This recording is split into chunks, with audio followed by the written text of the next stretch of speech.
Ngizoqala ngibingelela lapho mabukela emakhaya. Ngiyazi ukuthi sonke basekule channel sibuza umbuzo wodwa ukuthi kungani Dr. Hlelezi ekhokhelele lo mngcwabo lona. Iy'mpendulo lezi aziningi kakhulu kodwa zona ikhona-ke njengamanje ngizothola manje kule video.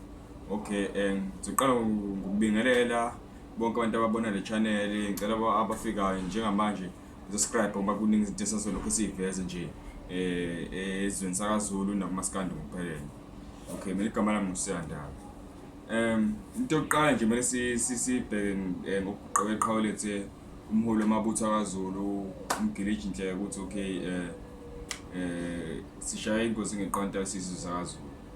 Kodwa-ke sigcile kakhulu khona kule video ukuthi kungani kahle yena uDr. Hlelezi ekhetha ukuthi no umngcwabo ukhokhele uyena wonke kahle. Ngoba sothi masithi siyabheka for sure siyazi ukuthi ngokubese uMgiliji bese umuntu omdala ngenze ukuthi benawo vele umshwarense yabo. Bengenze ukuthi mhlawumbe kube bengixasa ukuthi bekhokhela umshwarense njalo yabo ukuze wazi i-funeral policy kahle. Yeah, for sure bena i-funeral policy masibheka. Kodwa manje into esifuna ukuyazi ukuthi kungani kahle uKhehlelezi ekhetha ukuthi kube uyena okhokhela umngcwabo. Yena umele ukuthi azuze ini kulokho kahle ekhokheleni umngcwabo. Okay. Izinto abengayizuza-ke zimbili kahle ngokuthi akhokhele umngcwabo wakhe, umngcwabo walokhuzana kaMgiliji. Ukuthi okokuqala sokubala before siqale nje sibale izinto kumele siqale simbonge ukuthi enze lento ayenzile ayandele ibani le nto yenziwe uDr.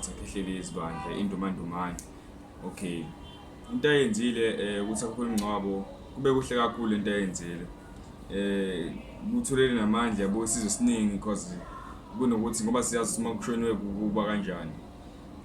Nithola ukuthi kumele nihambe niyocela endaweni nifuna abantu nisho ningasecelanga kodwa nje lo msebenzi lo usenihambe nicela nifona nifuna imisindo amatende yonke leyo nto leyo msebenzi leyo kahle. Makufika umuntu ethi uzonika leyo nto leyo nani nizwa kusuka umthwala emahlombe yabo ukuthi okay sinimtholile umuntu ozonenzela yonke leyo nto nje.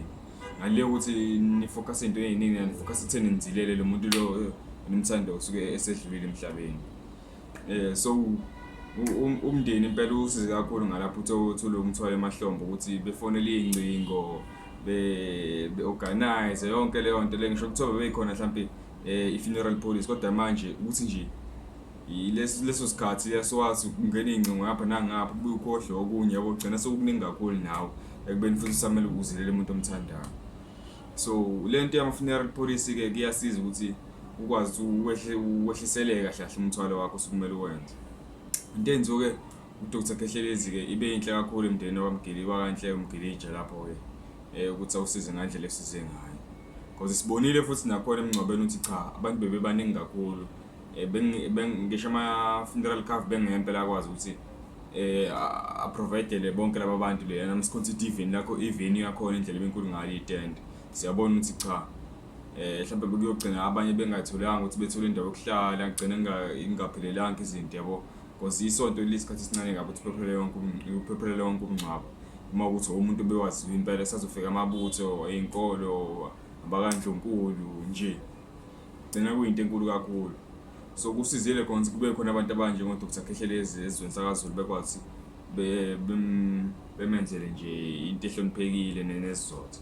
Because sibonile sibekhona yonke into obungayicabanga laphayana from ukufika ngamabhanoyi kwakho uDr. Hlelezi ezodlulisa emazweni eduze emndenini nayo yonke leyo nto leyo.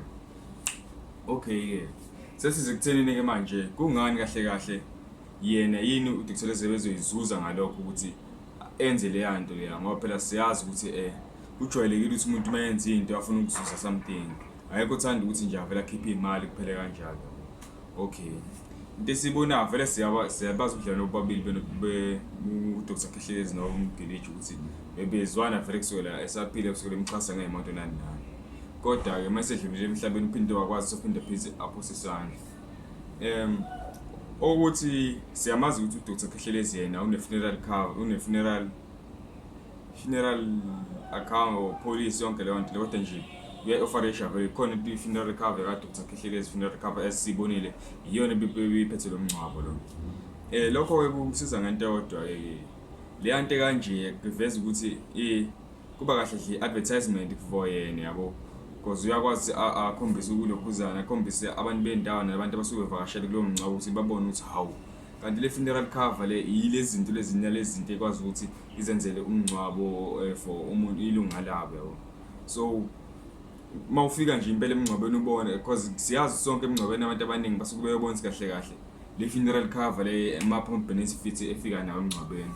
So for uDr Khehlelezi ubazi vele ukuthi yena uzobe kunabantu abalokhuzana abaningi kulowa mngcwabo, yona into beyazi-ke leyo ke, ingakho nje akhetha ukuthi no kube ulo mngcwabo lo kahle kahle azofanda akhokhelele yonke into, khombisa ukuthi kahle kahle iDr Khehlelezi funeral cover yona inamandla kangakanani.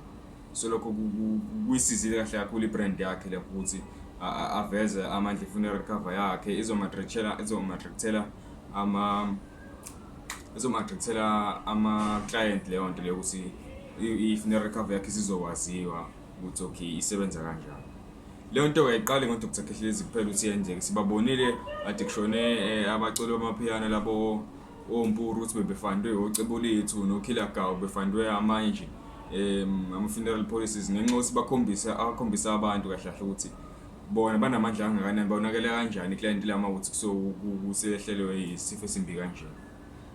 Kuyilokho nje mina ngikubonile ngalento ebiyenza uDr Khehlelezi, yize kuyinto ebidingeka vele kodwa khona nakuyena kuyamsiza ukuthi lisimame ibhizinisi lakhe lelaqashe kubona abantu nokudla abantu abaningi. Engakusho nje ukuthi ndumandumanede emezizweni siphakamisa izandla kakhulu kuyona. Siyabonga.